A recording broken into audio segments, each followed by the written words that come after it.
Assalamualaikum warahmatullahi wabarakatuh. Kembali lagi dengan RV Daily TV. Bersama saya Muhammad Ramdan Purnama, salah satu mahasiswa dari Universitas Nusa Putra Sukabumi. Pada kesempatan kali ini saya ingin membahas tentang manajemen, produksi, dan operasi. Salah satu materi dari mata kuliah pengantar bisnis yang diampu oleh Dr. Gustian Juanda. Baik, langsung saja kita ke materi. Hari ini kita akan mempelajari manajemen, produksi, dan operasi. Pertama, M adalah manajemen. Jadi kita di sini berbicara tentang pentingnya optimasi sumber daya dan bagaimana sumber daya itu bisa diolah menjadi sesuatu yang bermanfaat, yaitu yang kita kenal dengan konsep efektif, efisien, produktif. Yang kedua kita mengenal kata produksi. Kata produksi ini menunjukkan kita ingin membuat sesuatu yang tidak ada menjadi ada. Misalnya tanaman. Kita melalui pembibitan sehingga menjadi sesuatu tanaman yang siap berbuah dan pada akhirnya bisa dipanen. Ketiga adalah kita berbicara tentang operasi. Kalau kita berbicara operasi, di sini kita berbicara tentang pentingnya mekanisme. Mekanisme ini bisa secara konvensional maupun modern. Jadi, semua kita sebut menjadi sesuatu metode. Jadi dengan kata lain, mempelajari MPO ini penting sekali untuk kita memahami adanya konsep dari hulu sampai hilir. Dalam bahasa praktisnya ilmu 5W 1H. Jadi yang pertama kalau kita berbicara MPO, pasti kita bilang mengapa, why. Yang kedua, kalau kita sudah berbicara why, intinya kita akan bilang what. Kenapa kita perlu memproduksi? Yang ketiga, kita mungkin akan berbicara where, di mana. Pasti kalau kita berbicara produksi, pasti di pabrik ataupun di kebun. Berikutnya setelah kita berbicara where, mungkin kita akan berbicara when, kapan. Kita juga harus berbicara yang namanya who, siapa. Who itu adalah barang dan jasa yang akan dikonsumsi oleh pengguna, baik pengguna langsung maupun pengguna tidak langsung. Jadi dengan kata lainnya, manajemen produksi dan operasi itu adalah suatu konsep yang utuh. Jadi di sana fungsi yang terlihat, pertama sumber daya manusia, kedua teknologi, di sana ada peralatan baik yang manual maupun modern. Kemudian berikutnya lagi ada fungsi yang kita sebut dengan keuangan. Keuangan di sini menyangkut apa? Dua aspek masalah modal. Modal ini ada dua macam, ada modal kerja dan investasi. Yang paling penting dari situ adalah kita berbicara pemasaran, karena sebuah produksi tanpa bisa dipasarkan itu menjadi kesia-siaan.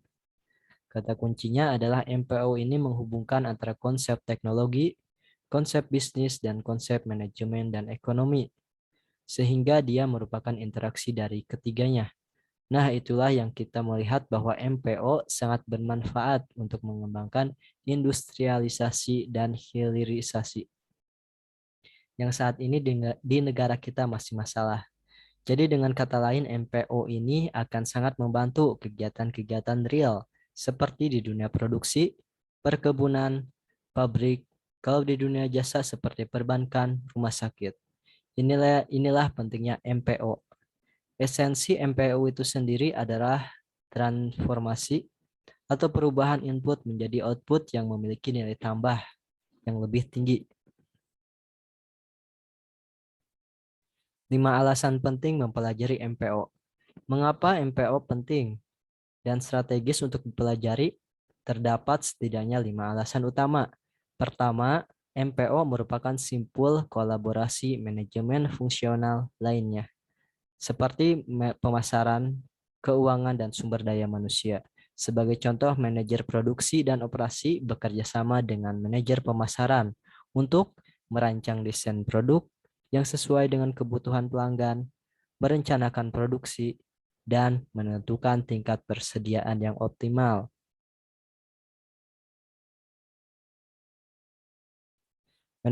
Manajer produksi dan operasi juga bekerja sama dengan manajer keuangan untuk merencanakan kebutuhan anggaran, menentukan biaya produksi, dan merencanakan investasi teknologi maupun fasilitas produksi di masa yang akan datang. Manajer produksi dan operasi juga memberikan masukan kepada manajer sumber daya manusia tentang uraian dan kualifikasi pekerjaan yang dibutuhkan untuk melakukan rekrutmen karyawan. Alasan yang kedua adalah biaya yang dikeluarkan oleh perusahaan untuk menghasilkan sebuah produk pada umumnya didominasi oleh biaya tenaga kerja, biaya material atau bahan baku, dan konsumsi energi. Ketiga biaya ini dikelola dan menjadi tanggung jawab manajer produksi dan operasi. Ketiga, mayoritas aset yang dimiliki oleh perusahaan berupa pabrik, mesin, dan peralatan yang nilainya sangat besar juga menjadi tanggung jawab dari manajer produksi dan operasi untuk mengelolanya. Keempat, lebih dari separuh rangkaian kegiatan ini atau aktivitas primer sebuah perusahaan atau organisasi mulai dari pembelian bahan baku, produksi, hingga distribusi kepada pelanggan menjadi kewenangan dan tanggung jawab fungsi manajemen produksi dan operasi. Penghematan efisiensi, peningkatan produktivitas. Di sektor ini dapat meningkatkan produktivitas perusahaan secara keseluruhan. Dan yang kelima, kepuasan pelanggan sebagai ultimate goals of organization atau tujuan puncak dari sebuah organisasi berakar atau bersumber dari quality, cost, delivery, dan sustainability. Pelanggan di masa kini menginginkan dan selalu menuntut produk dengan kualitas yang lebih baik, harga yang lebih murah, pengiriman yang lebih cepat, dan produk yang lebih ramah lingkungan. Keempat hal ini sangat berkaitan dengan aktivitas produksi dan operasi.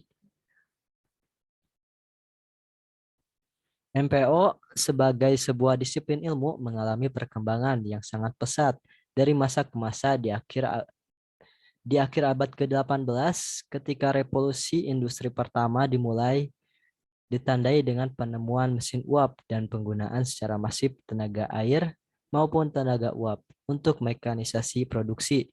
Saat itu disiplin manajemen produksi dan operasi lebih menekankan kepada efisiensi atau cost focus. Di antaranya Adam Smith dengan konsep labor specialization atau spesialisasi tenaga kerja yang sangat populer.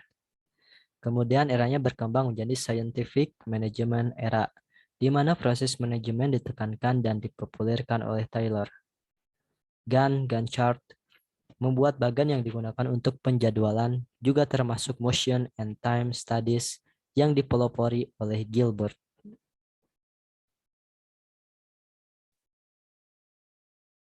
Setelah revolusi industri kedua menemukan momentumnya di awal abad ke-20 dengan penemuan listrik dan juga produksi massal.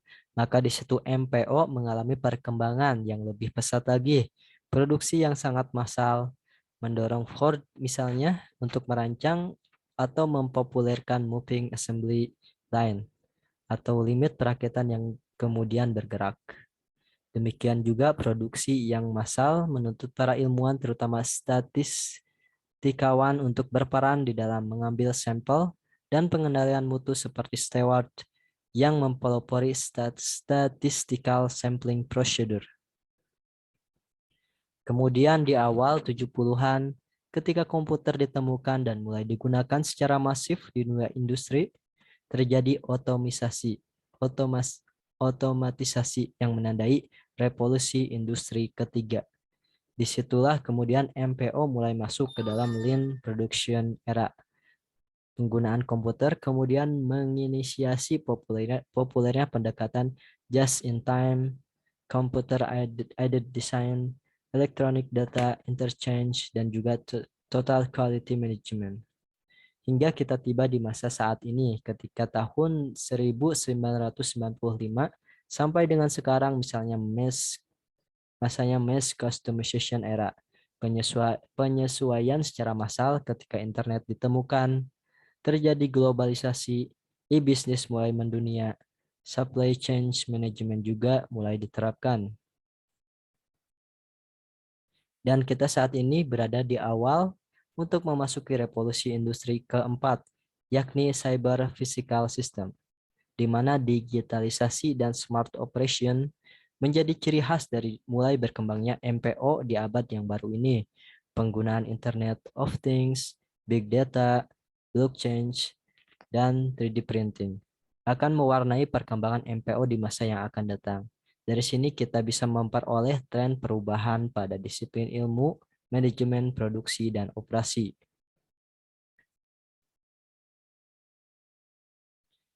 Dari yang awalnya berfokus pada lokal dan nasional, sekarang berfokus menjadi global. Yang awalnya hanya mengandalkan batch shipment, sekarang beralih menjadi pendekatan just in time.